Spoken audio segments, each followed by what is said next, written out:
Hello students, welcome back to our YouTube channel NV Creator. Today discuss about assignment problem, variation of assignment problem. Operation search की हम अगली series में चलेंगे variation of assignment problem. इसमें first topic पढ़ेंगे हम unbalanced assignment problem, ठीक है ना, जो कि है नॉन स्क्वायर मैट्रिक्स का। तो इसमें थोड़ा सा डेफिनेशन में समझते हैं कि हमारा अनबैलेंस्ड असाइनमेंट प्रॉब्लम क्या है, फिर इसके बाद हम इसकी एग्जाम्पल की ओर चलेंगे, ठीक है ना। तो any assignment problem is said to be unbalanced. कोई भी असाइनमेंट प्रॉब्लम अनबैलेंस्ड तब होता है if the number of rows and the number of column are not equal. जब क्या होता है, अभी हमने बताया था असाइनमेंट प्रॉब्लम की हमारी शर्त क्या होती है कि जब हमारे नंबर ऑफ रो और नंबर ऑफ कॉलम को कैसा होना चाहिए, बराबर होना चाहिए। तो स्क्वायर मैट्रिक्स होती है। स्क्वायर मैट्रिक्स जब हो जाती है, प्रॉब्लम हमारी बैलेंस हो जाती है, तभी हम इसको आगे सॉल्व कर सकते हैं। अदरवाइज हम इसको आगे सॉल्व नहीं कर सकते हैं। तो पहले हमें इसको बैलेंस बनाना पड़ता है। इसलिए यहाँ पर लिखा गया है कि the number of rows and the number of column are not equal, that is if the cost matrix is not a square matrix. यानी इसका मतलब है अगर हमारा the number of rows the number of column कैसे हैं, बराबर नहीं है, तो हमारी दी हुई मैट्रिक्स स्क्वायर मैट्रिक्स नहीं है। तो हम क्या करेंगे, हमारी प्रॉब्लम कैसी हुई, अनबैलेंस हुई। अब हम अनबैलेंस प्रॉब्लम को क्या करेंगे, पहले बैलेंस प्रॉब्लम में कन्वर्ट करेंगे। तो इसके लिए to make it balance square, हमें इसको बैलेंस स्क्वायर बनाने के लिए बी एड डमी रो। हम इसमें क्या करते हैं, एक डमी रो ऐड करते हैं, अदरवाइज डमी कॉलम ऐड करते हैं with the zero cost cell, ठीक है ना। वो हम पहले ही बता चुके हैं। डमी रो और डमी कॉलम किस में ऐड करते हैं, आपने ट्रांसपोर्टेशन प्रॉब्लम में इस चीज के बारे में आपने अध्ययन किया होगा। जिस भी स्टूडेंट्स ने इसके बारे में नहीं पढ़ा है, वो प्ले लिस्ट में जाकर वीडियोस देख सकता है।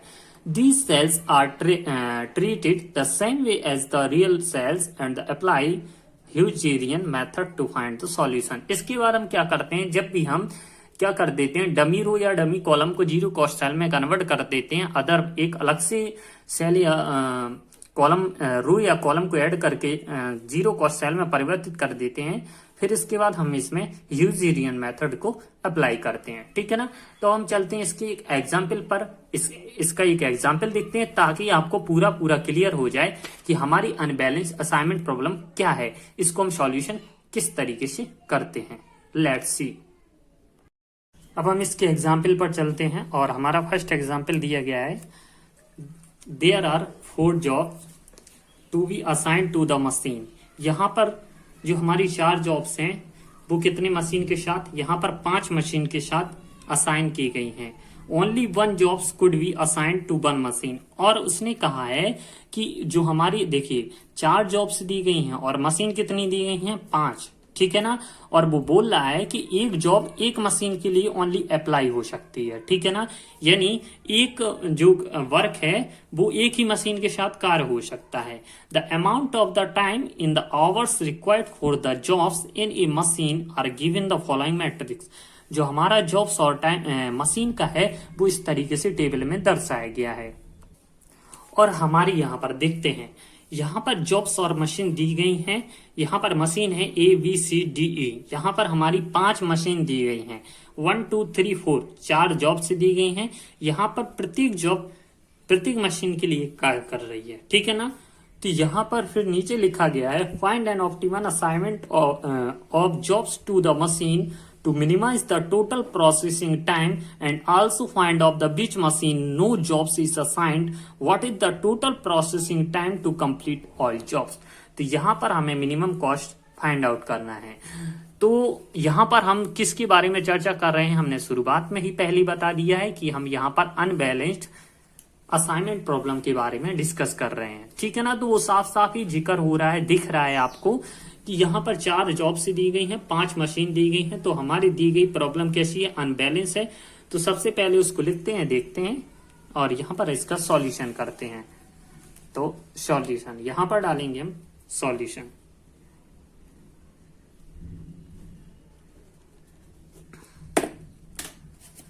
सॉल्यूशन में देखते हैं, लिखते हैं सबसे पहले स्टेप फर्स्ट, आराम से समझना है, बहुत ही इजी मेथड है। सबसे पहले लिखेंगे the number of column, the number of column and the number of, कुछ भी लिख सकते हैं पहले, the number of row and the number of column, कोई इसमें कोई दोहराए नहीं है। The number of column and the number of row are not equal, ठीक है ना। कैसे हैं, बराबर नहीं है, तो दैट इज गिवन प्रॉब्लम या given problem matrix is not square matrix. तो हमारी जो दी गई प्रॉब्लम मैट्रिक्स है वो हमारी कैसी है, स्क्वायर मैट्रिक्स नहीं है। तो सबसे पहले हमें इसको स्क्वायर मैट्रिक्स बनाना पड़ेगा। तो स्क्वायर मैट्रिक्स बनाने के लिए हम इसमें क्या करेंगे, डमी रो या डमी कॉलम को ऐड करेंगे। तो यहां पर हमें किसको ऐड करना है, साफ साफ दिख रहा है, क्या दिख रहा है, हमारा जो भी चीज कम होता है। देखिए यहां पर दिख रहा है कि हमारी जॉब्स कितनी है, 1 2 3 4 जॉब है। मशीन कितनी है, 1 2 3 4 5, यहाँ पर हमारी 5 मशीन है और जॉब कितनी दी गई है, 4। तो हम यहाँ पर एक और जॉब असाइन करेंगे, जो किसके साथ करेंगे, जीरो कॉस्ट के साथ असाइन करेंगे। तो स्टेप सेकंड में हम नई टेबल का यूज करेंगे, जो किसके साथ असाइन होगी, एक डमी रो के साथ असाइन होगी, जिसको हम नंबर 5 जॉब का असाइन करेंगे। तो लेट्स सी। अब देखिए हमने क्या किया, स्टेप सेकंड में हमने आपको बताया है कि हमारी जॉब्स कितनी दी गई हैं, 4 जॉब्स दी गई हैं, और मशीन कितनी दी गई थी, 5 मशीन दी गई थी। इसलिए हमें यहाँ पर जॉब्स को भी 5 बनाने के लिए, 5 बनाने के लिए हमने एक इसमें डमी रो ऐड की है, ठीक है ना। तो हमने प्रिपेयर स्क्वायर मैट्रिक्स, क्योंकि हमें दी गई प्रॉब्लम को कैसा बनाना है, बैलेंस बनाना है। हमारी प्रॉब्लम कैसी है, अनबैलेंस। तो सबसे पहले हमने टेबल को ड्रा किया, और ड्रा करने के बाद यहाँ पर लिखते हैं, यहाँ पर हमारी मशीन दी गई है, मशीन का नाम ABCDE, यानी हमारी कितनी मशीन दी गई, 1 2 3 4 5, ठीक है। और तो यहां पर हमारी जॉब भी कितनी होंगी, 5। तो यहां पर हम लिख लेंगे 1 2 3 4 5। यहां पर 4 जॉब दी गई थी, लेकिन हम एक डमी रो ऐड कर रहे हैं, ठीक है ना, ध्यान रखना। तो यहां पर अब हम देखते हैं, सेम हम row, first row, second row, third row, fourth row, पूरी सेम हुआ गिवन दी गई टेबल से हम पूरी लिख लेंगे। यहाँ पर कोई भी यहाँ पर चेंजेस नहीं करनी है, जो हमारी दी गई है सवाल में वही चीज हम यहाँ पर लिख लेते हैं, ठीक है ना। इसमें हमें कोई चेंजेस नहीं करना है, जो भी हमारा सवाल में दी गई है, रो, फोर्थ रो, 8 7 6 9 6, जो 5th नंबर की नहीं दी गई है उसे हम क्या है, dummy row with zero cost से ऐड करते हैं। तो यहां पर पूरी रो कैसी हो जाती है, 0 0 0 0, ठीक है ना। अब हम चलते हैं स्टेप नंबर 3, जो कि है रो रिडक्शन। अब स्टेप नंबर 3 में हम देखेंगे रो रिडक्शन, ठीक है ना। हमारी जॉब्स दी गई है, मशीन दी गई है। रो रिडक्शन आप जानते हो, हमने पहले भी ट्रांसपोर्टेशन प्रॉब्लम, असाइनमेंट प्रॉब्लम, इसके पहले भी हमने एक लेक्चर पढ़ाया है, उसमें बताया कि हम रो रिडक्शन कैसे निकालते हैं। जो हमारी क्या कहते हैं, रो दी जाती है, पहले हम स्क्वायर मैट्रिक्स देख लेते हैं। हमारी 5x5 की स्क्वायर मैट्रिक्स आ जाती है, तो हम देख लेते हैं कि हमारा इसके पहले स्टेप सेकंड में प्रॉब्लम कैसी है, बैलेंस है। जब बैलेंस हो जाती है फिर हम इसका करते हैं रो रिडक्शन। रो रिडक्शन करने में क्या करते हैं, जो हमारी फर्स्ट रो, पहले हम फर्स्ट रो में से सबसे मिनिमम कॉस्ट लेते हैं, उसको पूरे में से एक घटा देते हैं। तो यहाँ पर हम देखते हैं पहले टेबल, बैकअप टेबल को हम ले चलते हैं, दिखाते हैं आपको 1 मिनट।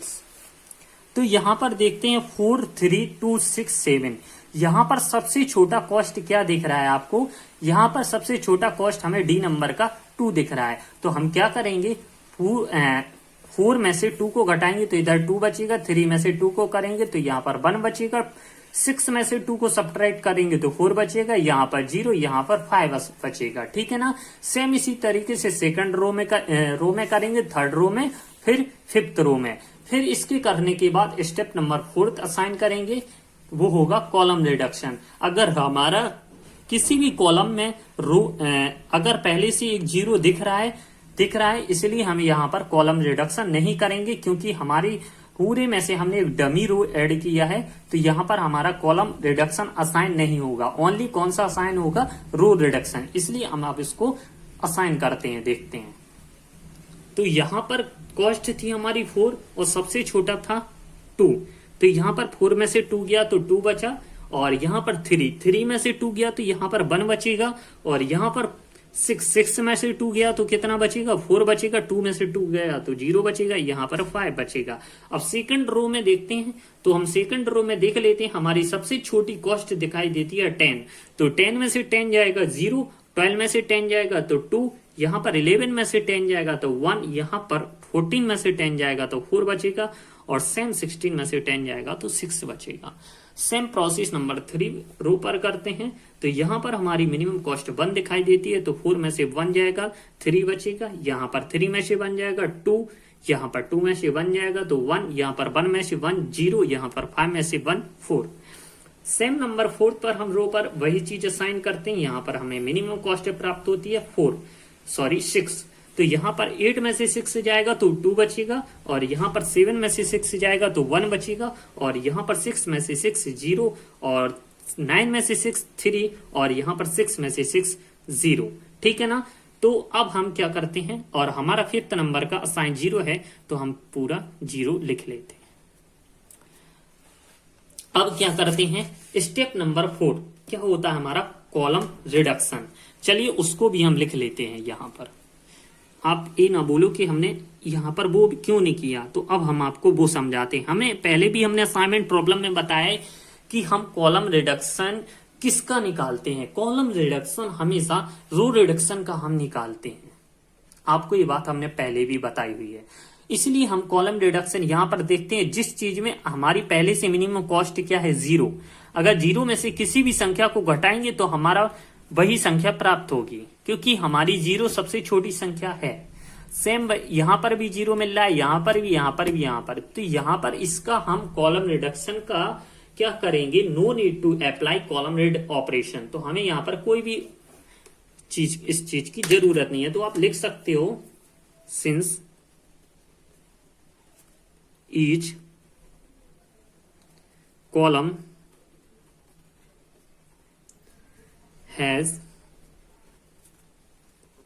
At least 1 0। ठीक है ना।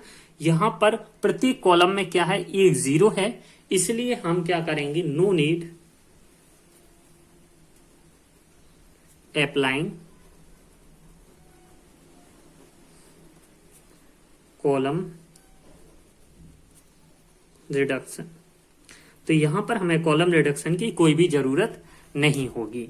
अब हम चलते हैं नेक्स्ट स्टेप नंबर 5 में। तो अब हम स्टेप नंबर 5 में क्या देखते हैं, इसको हम डिटरमाइन करेंगे मेथड से। तो हम लिख देंगे डिटरमाइन एन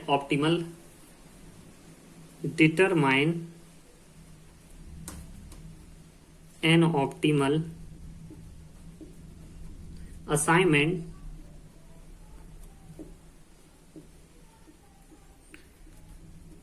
एज फॉलोज।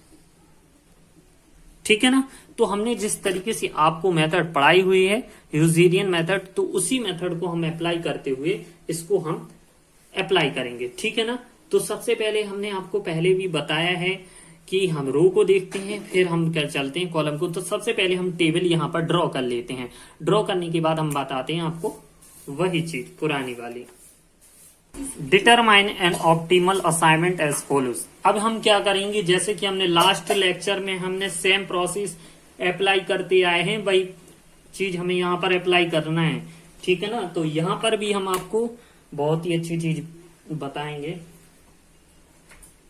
देखिए, सबसे पहले हम क्या बताया था, हमने टेबल को ड्रा कर लिया, सेम टेबल को ड्रा किया है जो रूल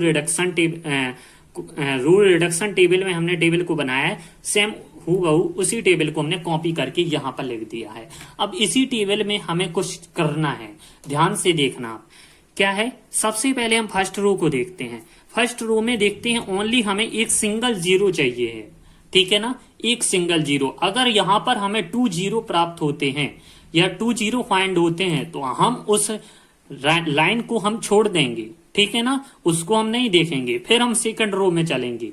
अगर हमें 1 जीरो प्राप्त होता है तभी हम इस रो को लेंगे, ठीक है ना। तो हम देखते हैं फर्स्ट रो में हमें डी नंबर पर क्या होता है, 1 जीरो फाइंड होता है, तो हम इसको स्क्वायर बॉक्स में हम कन्वर्ट कर लेते हैं, ठीक है ना। तो यहां पर हमें डी नंबर पर जब जीरो प्राप्त होता है तो उसके साइड यानी कॉलम में जितने भी जीरो होते हैं वो क्रॉस हो जाते हैं, तो क्रॉस कर दिए, ठीक है ना।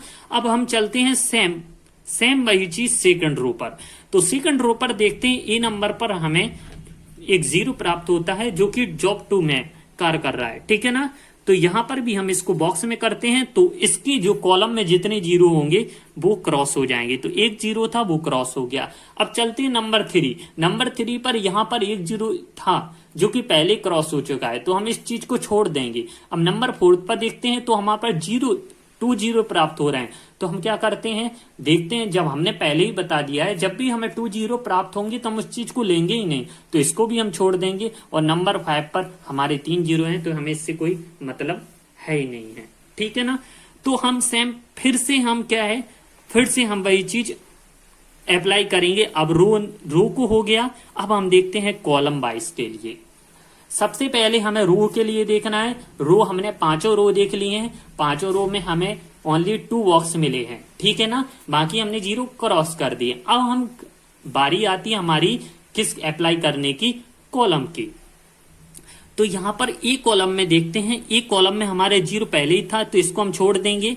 तो यहां पर बी कॉलम में हमें दिख रहा है सबसे लास्ट वाला जीरो, तो हमारी एक कॉलम में तो इसका जो रो का जो जितने भी जीरो होंगे वो क्रॉस हो जाएंगे, ठीक है ना। अब सी में कोई जीरो दिख रहा है, यस, तो यहां पर भी लाइन में एक जीरो है, वो क्रॉस हो गया। यहां पर कोई नहीं, यहां पर क्रॉस नहीं है, तो यहां पर हमारा नंबर ऑफ जीरो कितनी मिलते हैं, 1 2 3 4 कितनी मिल रहे हैं, 4। और हमारी नंबर ऑफ अलॉटेड सेल कितनी है, यानी 1 2 3 4 5, यहां पर 5 है।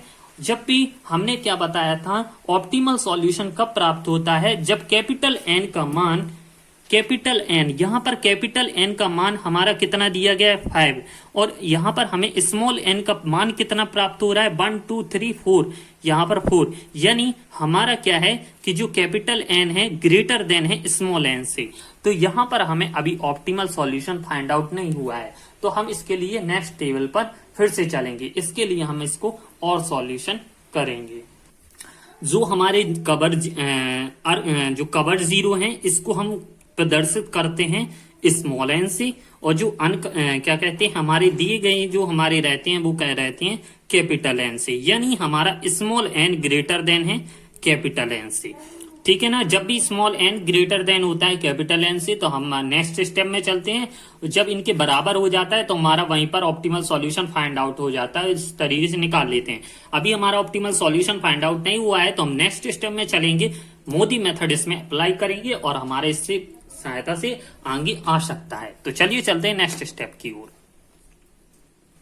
अब स्टेप नंबर 5 में हम क्या करेंगे, वही चीज हमें सॉल्यूशन करना है मोदी मेथड से। तो हम लिखेंगे we draw the minimum number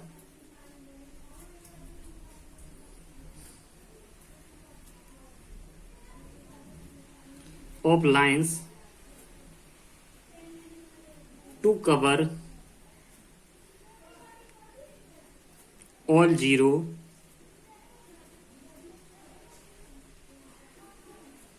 for drawing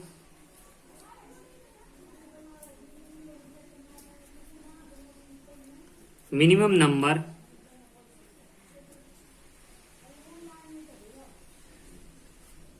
of vertical and horizontal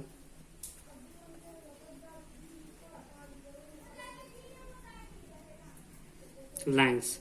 क्या करते हैं हम, वर्टिकल लाइंस और हॉरिजॉन्टल लाइंस को हम देखते हैं और इसमें हमें क्रॉस करते हैं, क्या मिलता है, तो हम किसकी सहायता से करते हैं, वाई मोदी मेथड। क्या होता है इसका फुल फॉर्म,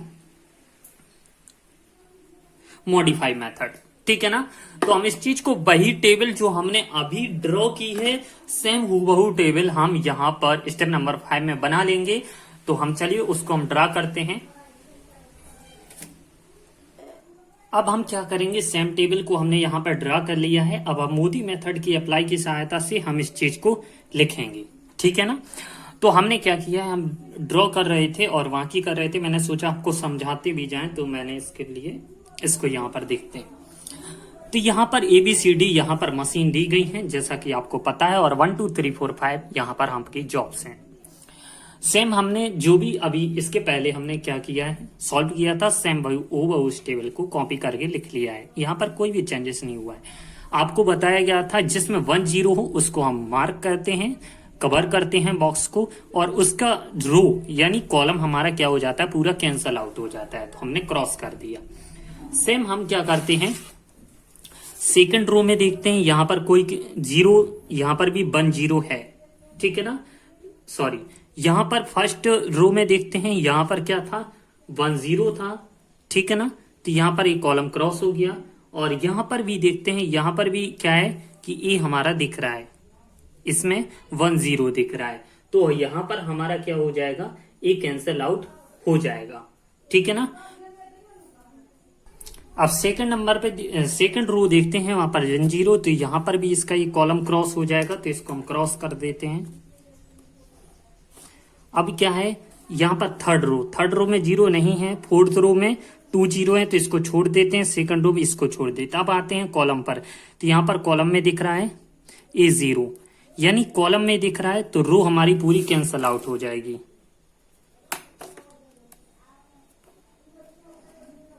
ठीक है। सेकंड, अब क्या है, थर्ड कॉलम को देखते हैं। थर्ड कॉलम में A 0 है हमारा, तो इसको कवर करते हैं कॉलम, तो ये हमारा रो कैंसल आउट हो जाएगा, ठीक है। अब क्या करते हैं, यहां पर भी हमें फोर्थ, यहां पर भी कैंसल आउट हो गया है। तो अब हम स्टेप नंबर, इसको हम आगे सॉल्व करते हैं स्टेप नंबर 6 में, ठीक है ना। ये 5 था, अब हम 6 देखते हैं।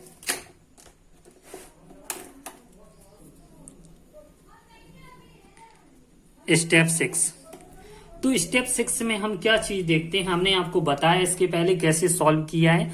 सबसे पहले हम देखते हैं कवर 0 को, ठीक है ना, कितनी दी गई, इसको हम बिल्कुल आसानी भाषा में एक बार और समझा देते हैं, आपको लिख देते हैं पहले इसका क्या प्रोसेस है हमारा असाइनमेंट प्रॉब्लम का। अब यहां पर हम क्या करते हैं, देखते हैं, ठीक है ना। तो यहां पर हमने ड्रा कर लिया है। ड्रा करने के बाद हमने स्टेप नंबर 6 में find the uncover element x, तो यहां पर अनकवर एलिमेंट जो दिया गया है, देखिए अनकवर क्या है, 1 4 2 1 2 1 1 6 4, इसमें सबसे छोटा अंक क्या दिख रहा है, 1, तो x का मान क्या होगा, 1, ठीक है ना। तो अब हम first number right uncover element, uncover element minus x, यानी जो भी हमारी अनकवर एलिमेंट होंगे उसमें से हमें एक घटा देना है, ठीक है ना। तो यहां पर हम देखते हैं 1 जॉब्स के बी में से एक गया, तो यहां पर बचेगा 0 0, आपको क्लियर दिखता जाए।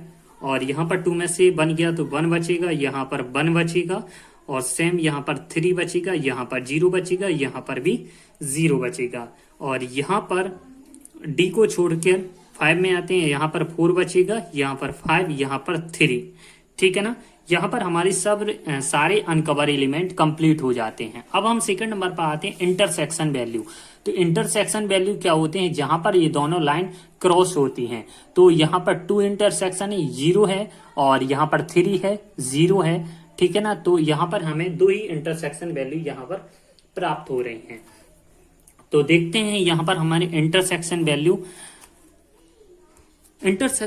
में हमें x जोड़ देना है। तो यहां पर हमें क्या करते हैं, 4 नंबर पर 2 में से 1 जोड़ते हैं तो 3 हो जाएगा, यहां पर 5 में 1 जोड़ते हैं तो 0 में 1 जोड़ते हैं तो 1 हो जाएगा, और यहाँ पर एलिमेंट, यहाँ पर डी नंबर पर डी 4, तो यहाँ पर 4 हो जाएगा, यहाँ पर भी 1 हो जाएगा, और कोई इंटरसेक्शन वैल्यू नहीं, सेम।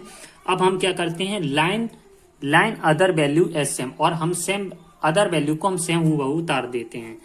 तो 2 0 3, बाकी 1 0 0 0 0 4 0 और 0 0। अब हम इसके बाद हम वही चीज, वही मेथड अप्लाई करेंगे जो हमने अप्लाई की हुई थी लास्ट प्रोसेस में, ठीक है ना। तो यहां पर भी हम सेम उसी मेथड को इसी में अप्लाई कर देते हैं, हम आगे नहीं बढ़ाते हैं, सेम इसी में। तो फर्स्ट रो में देखते हैं, यहाँ पर 2 0 छोड़ देते हैं, यहाँ पर 2 0, यहाँ पर भी छोड़ देते हैं इसको, और यहाँ पर 2 0, तो यहाँ पर भी इसको छोड़ देते हैं, यहाँ पर 2 0 दिख रहा है, और यहाँ पर भी। तो यहाँ पर हमें पूरी रो में 2 0 दिख रहे हैं। कॉलम में यहाँ पर करते हैं, तो कॉलम में यहाँ पर जैसे ही करते हैं तो हमारी ये वाली कैंसल आउट हो जाती है, ठीक है ना। और सेम यहाँ पर सेकंड कॉलम में देखते हैं, 2 मिलते हैं 0, तो यहाँ पर इसको छोड़ देते हैं, यहाँ पर देखते हैं 3 0, इसको छोड़ देते हैं, यहाँ पर हमें कॉलम में दिख रहे हैं, यहाँ पर 2 0, इसको छोड़ देते हैं, यहाँ पर 2 0, सेम वही करते हैं। देखिए यहाँ पर अब एक काम करते हैं, क्या है कि यहाँ पर अगर आपको 2 0 प्राप्त हो रहे हैं, ठीक है ना, तो 2 0 वाली वैल्यू मेथड से भी हम इसको सॉल्व कर सकते हैं। जब भी हम देखते हैं हमें 2 0 वैल्यू फाइंड आउट होती है, तो किन्हीं एक 0 को हम क्या कर देते हैं, असाइन मान लेते हैं, ठीक है ना। तो यहाँ पर हम बी को कर देते हैं असाइन, तो हमारा क्या हो जाता है, जब भी रो करते हैं तो ये हमारा कॉलम क्रॉस हो जाता है, यानी ये वाला हमारा 0 क्रॉस हो जाएगा, ठीक है ना। सेकंड रो में चलते हैं, ये वाला हमने ये वाला किया जब रो में, तो यहाँ पर हमें कोई भी कॉलम नहीं है, ठीक है ना, तो हमने इसको छोड़ दिया। अब हम चलते हैं थर्ड, ठीक है ना, थर्ड रो में 2 0 हैं, तो यहाँ पर हम इस एक को कर देते हैं, इसके बाद वाले को, ठीक है ना। तो यहाँ पर इसके बाद वाले, यानी इसमें जो भी हमारा होगा इसका वाला क्रॉस हो जाएगा। अब फोर्थ नंबर पे चलते हैं, तो हमें ये दिख रहा है, तो यहाँ पर हम इसके ए वाला हम असाइन कर लेंगे, तो ये क्रॉस हो जाएगा। जब भी 2 0 हमें किसी में फाइंड आउट, जब हमें पूरी टेबल में 2 2 0 मिल रहे हैं, तब हम इस मेथड को अप्लाई करेंगे, ठीक है ना।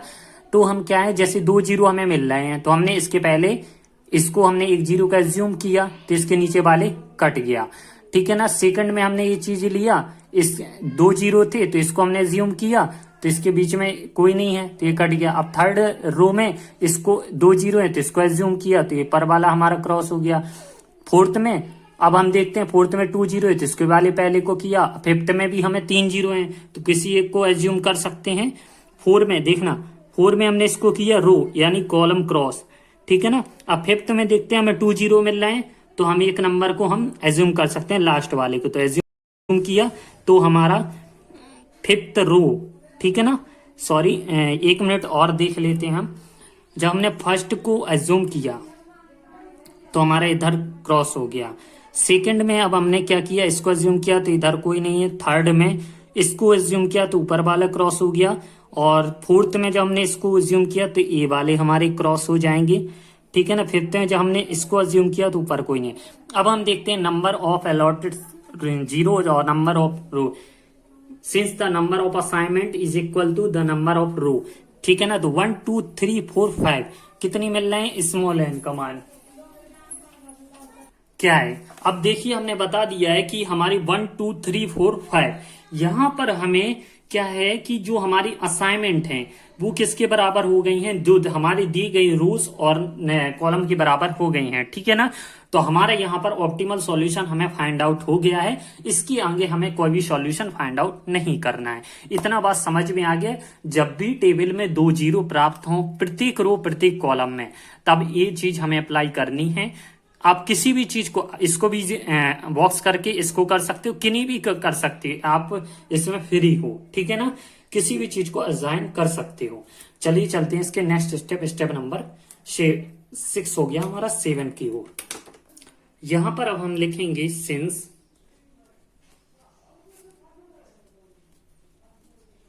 नंबर ऑफ असाइनमेंट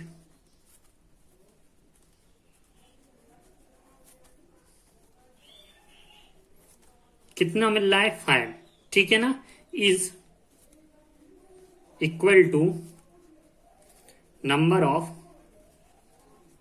रोज। देखना, आपको पहले बता चुका हूं, जो कि स्मॉल एन कैपिटल एन के बराबर है, तो हमारा सॉल्यूशन कैसा है, ऑप्टिमल। तो the optimal solution is, the optimal is, अब हमारा ऑप्टिमल सॉल्यूशन क्या प्राप्त होगा, तो अब हम लिख लेंगे यहां पर जॉब मशीन और टाइम। यहां पर हमें टाइम निकालना था, तो वही चीज करेंगे। जॉब हमारी कितनी दी गई है, 1 2 3 4 5। अब देखना, हमारी जो फर्स्ट जॉब है कौन सी मशीन पर कार्य कर रही है, वो हम आपको बताते हैं, पहले भी बता चुके हैं। जो भी क्या है कि जॉब है जिसके सामने कवर वाला बॉक्स बना रहता है, जैसे कि फर्स्ट के सामने बी जॉब, और 2 के सामने ए वाला, और 3 के सामने डी वाला, और 4th के सामने सी वाला, और 5th के सामने तुम्हारा है ई वाला, ठीक है ना। तो 5th को हम इसलिए नहीं लिखेंगे क्योंकि हमारा 0 में चला जाएगा, तो लिखना है तो लिख सकते हो। अब हम किस तरीके से आए इसको भी हम एक बार आपको समझा देते हैं, वरना आप कंफ्यूज हो जाओगे। तो 1 मिनट, लेट्स सी क्या किया है कि देखिए 1 के सामने दिख रहा है 0, ठीक है ना, इसलिए इसको लिया।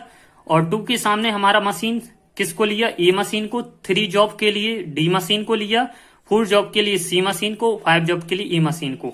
अब हम इसके लिए हम कॉस्ट हम गिवन दी गई से लिखते हैं, जो हमारी दी गई है। तो ए में हमारा 4 दिया गया है, बी 2 में 10 दिया गया है, 3 में हमारा 3 में हमारे लिए कौन सा कार्य कर रहा था, 1 मिनट, 3 में कार्य कर रहा था डी। तो डी का मान हमारा यहाँ पर 1 है, और 4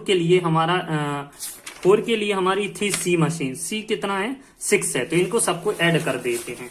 तो यहां पर हम ऐड करते हैं और आंसर इसको लिख लेते हैं। तो फर्स्ट इन सबको हमने ऐड कर लिया है, तो ऐड करके देखते हैं।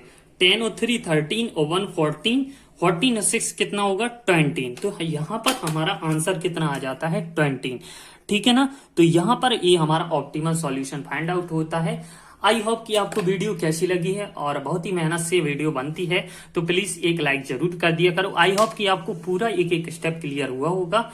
अगर वीडियो अच्छी लगी हो तो प्लीज लाइक करो, अपने फ्रेंड के साथ शेयर कीजिए, और आने वाली नेक्स्ट वीडियो के लिए आप वेट कीजिए, और फिर मैं बेस्ट से बेस्ट आपको वीडियो लाता रहूंगा।